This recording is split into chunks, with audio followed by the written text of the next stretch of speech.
Welcome back to the channel everyone, and today I've got the keys to this awesome Lotus Elan Plus 2 thanks to the legends at Car House 2000, and today I'm going to be driving it, reviewing it and telling you if you should buy one. My personal experience with Lotus, well, it's quite limited really. I've never driven one before today, so today is really exciting for me. But I've been absolutely blown away by the design of this car. For the time, Colin Chapman and his team at Lotus really nailed it. They worked on the ethos of simplify and then make lighter, and they've really done that with this car. Moving to look at the car then, you've got this beautiful body design. It's so aerodynamic, it's so sleek, and you can really see where Lotus merged their F1 developments into their road cars.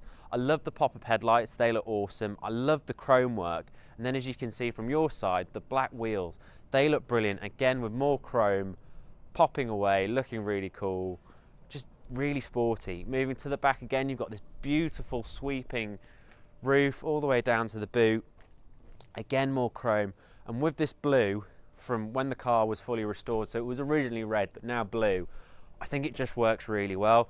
I'm a big fan of it. I know some people say keep classic cars original, but I think it works really well with this car.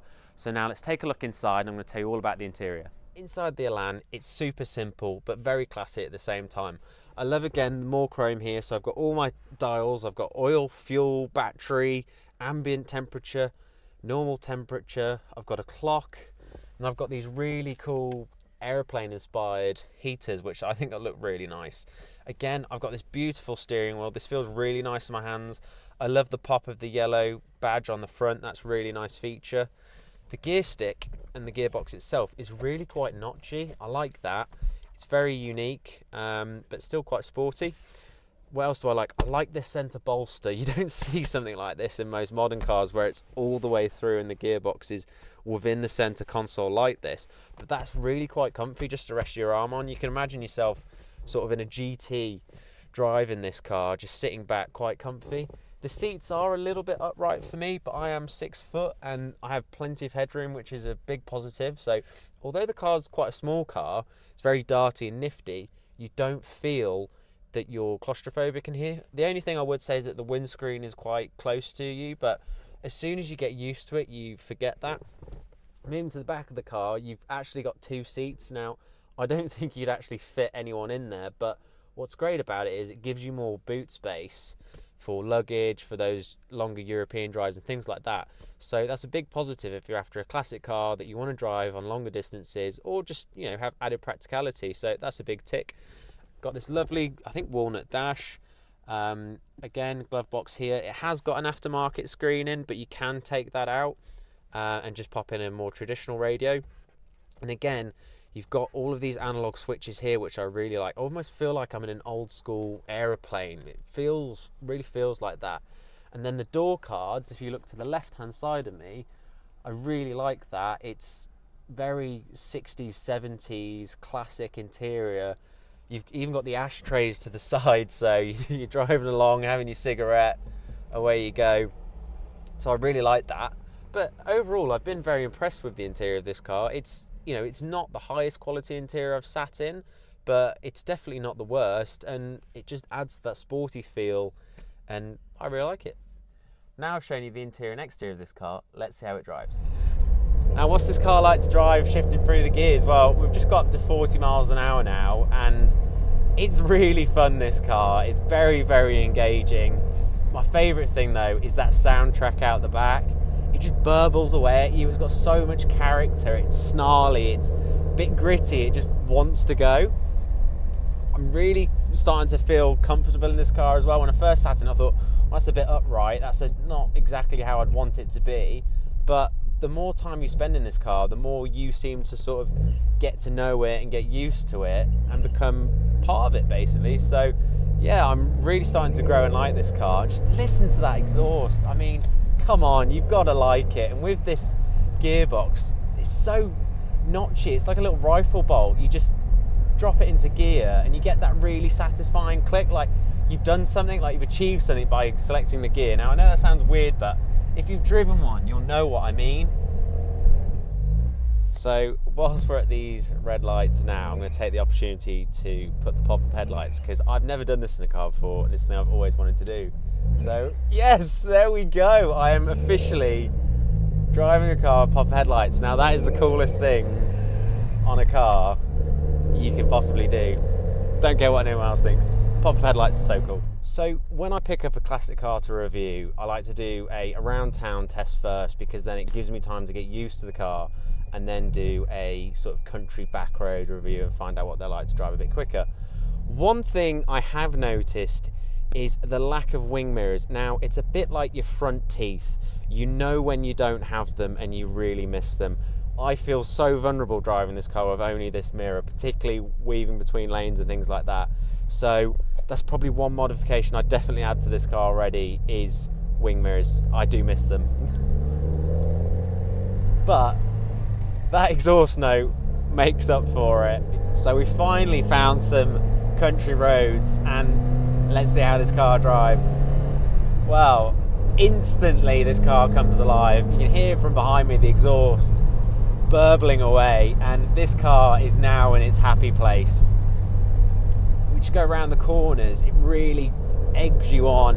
It wants you to carry that speed all the way through the corner. Chapman and his team really nailed the design. You know, you can see why Lotuses are loved, the fan base they have, just because of the way they feel. This car reacts to the road just perfectly, communicates so much feedback through the steering wheel. I don't feel like I'm wafting along as such. I feel really engaged and planted, but it just wants me to go on. It wants me to go faster.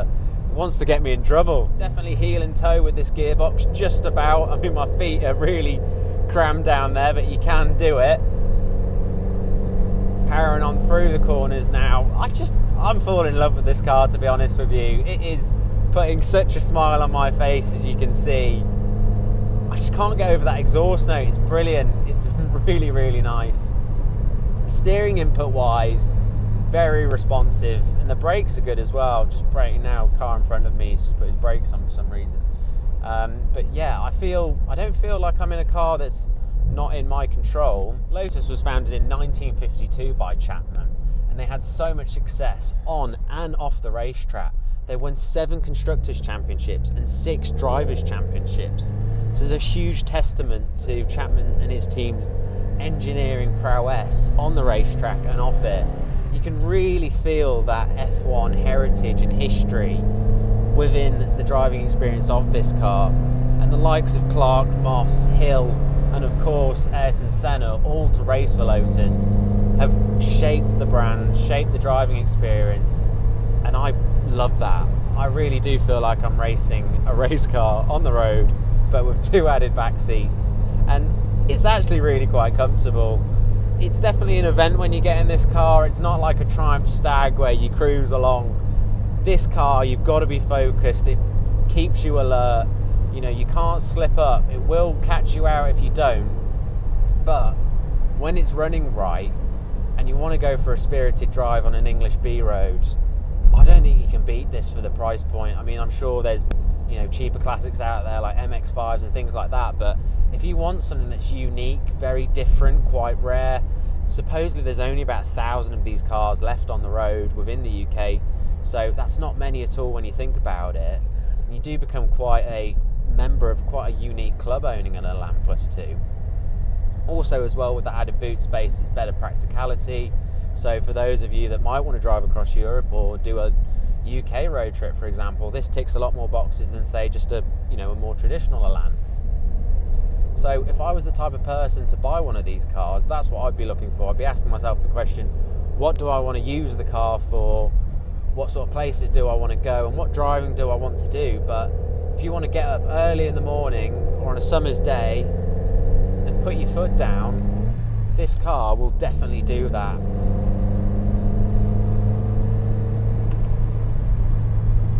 So we're now headed into one of my favourite little local towns, which is Bridgnorth. It's got such a rich history behind it. I've been so impressed with this car. Give Carhouse a call, because I think you guys will really like it. And whoever is the new buyer of this car, you're one very lucky owner, because I would buy it if I had the money.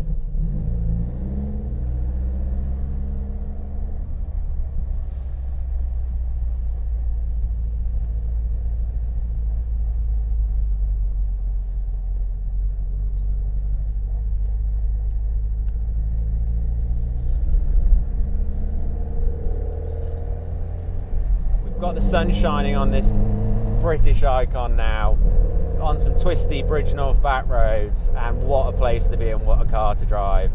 This combination of spring sun and this Lotus Elan Plus 2 is just perfect. Heel and toe through the corners. Oh, I'm in heaven. This is such a good drive through the twisty corners here. I mean, this is just proper driving roads. Back on the power all the way through as we escape. Moving around the corners. Just gently on the throttle. And listen to that exhaust note as we power out through the corner. What a car. Powering this plucky little Lotus is a 1.6 litre big valve twin cam. And you can tell it's got some real power to it. The power delivery is almost instant. It does build really quite nicely, but I don't feel like I'm ever underpowered. You've just got to line it all up nicely. And working with this 4-speed gearbox, the combination of them is perfect. Now, this isn't the S model, but to be honest with you, I don't feel like I'm lacking any power. I don't feel like I'm missing anything. So don't let that put you off. You really need to get behind the wheel and experience one of these cars before buying one, because, you know, some of you might discount the Lotus Elan, but the second you drive one, you'll be converted. Comment down below your Lotus Elan ownership experience, if you've had one in the past or if you own one now. What modifications have you done to it? How have you made it your own? What would you recommend? I'd love to know your ownership experiences. Leave them in the comments, and it should be really interesting to see how you found it. But so far, I've really enjoyed this car. It's brilliant, and you can see why it has such a cult following. Driving through these twisty roads now, you don't even need to drive fast to have fun in it. It's just so engaging, it's so visceral. And the gearbox, 4-speed, it's just great. I love the notches on it. It's definitely one of my favourite gearboxes I've driven with. I really don't want this review to end. I wish I could do this all day, but I've got to take it back to Car House because we've got another review. We've got another car that we need to test out. So let's pull up and summarise my experience with the Lotus Elan Plus 2. So that brings us to the end of the video and my driving impressions and thoughts on the Lotus Elan Plus 2. Check out Carhouse 2000's website for more information on it. I'd strongly recommend anyone looking for a Lotus Elan Plus 2 to look at this one because it's awesome, and hit that subscribe button for more car content.